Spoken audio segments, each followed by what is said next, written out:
হাজিরিন, আল্লাহ যখন বললেন রসুল আপনাকে রহমত হয়েছে, যেটা আমার বন্দার অন্তরে লাগিয়ে দেন তারা যেন আমি মুখে ফিরে যাক।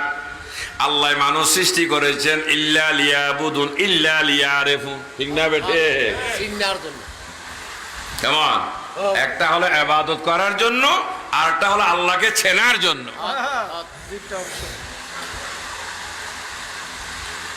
কাজেই এই আল্লাহকে পাওয়ার জন্য আপনাকে আমাকে সৃষ্টি করেছিলেন। এই জন্য আমিও আপনিও ঈমান এনেছি, ইসলাম ধর্ম দাবি করতেছি। এখানে একটা ছোট্ট বাচ্চা দেখলাম আমি আসার সাথে সাথে। আর আজকে এই বাচ্চাটা কি হয়েছেন, যুগের সাথে তাল মিলিয়ে দিলেন। এই জন্য দায়ী তার মা বাবা, কারণ সে এখনো শরীয়তের অবকাঠামো বুঝে না। এই বাচ্চাটার মধ্যে দেখলাম এখানে উপর অংশটা খাটা। শরীয়ত বলতেছেন একজন ইমানদারের জন্য ৭০ টাকা, তাহলে সে ৭০ ডাকলো না তরক করলো? কত বড় গুনাহ হয়েছে এই বাচ্চাটা জানে না। এই জন্য তার মা বাবা দায়।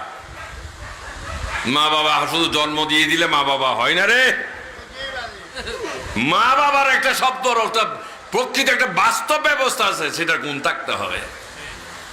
আজকে ছেলেরা কাফেরকে অনুসরণ করতেছো, অথচ তুমি কলমা পড়েছো। তোমার মা বাবা মুক্তভাবে ফাটিয়ে কোরআন শিক্ষা দিয়েছিলেন যে রসুলকে অনুসরণ করার জন্য।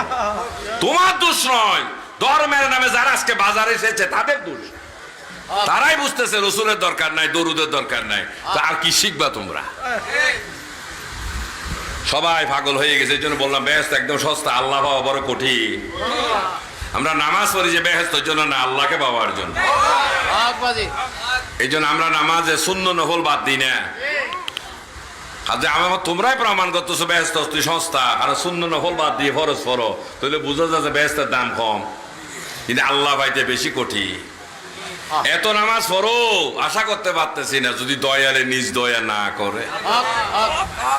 আমার নামাজ যদি আমাকে বেহেশত দেয়, তাহলে আল্লাহু আহকামুল হাকিমিন, তাহলে তিনি বিচার করতে